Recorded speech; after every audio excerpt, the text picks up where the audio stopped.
Sosok Ratu Narkoba, jaringan Freddy Pratama hidup hedon. Bareskrim Polri meringkus sebanyak 36 tersangka kasus narkoba jaringan internasional Freddy Pratama dalam periode Mei-September 2023 saat ini. Satu dari 39 tersangka tersebut dikenal dengan julukan Ratu Narkoba. Kabar Eskrim Komjen Wahyu Widada Selasa 12 September 2023 mengatakan, pengungkapan ini dilakukan dengan bekerja sama dengan berbagai pihak, di antaranya Polda jajaran serta Kepolisian Malaysia dan Kepolisian Thailand.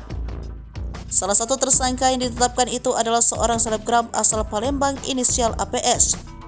Kapolda Lampung Irjen Helmi Santika membenarkan bahwa ada seorang selebgram asal Palembang inisial APS yang merupakan jaringan Ferdi.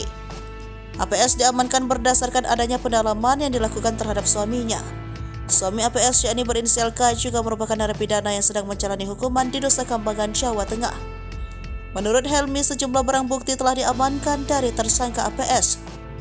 Beberapa barang bukti itu adalah 4 buah rumah milik APS, 1 Alfamart milik APS, dan 13 unit kendaraan roda 4 berbagai jenis. Kemudian beberapa perhiasan dan barang-barang beredar juga sudah dilakukan penyitaan. APS dan sopirnya ditangkap saat melakukan perawatan wajah di kawasan Jalan Basuki Rahmat, Kota Palembang pada Sabtu 26 Agustus 2023.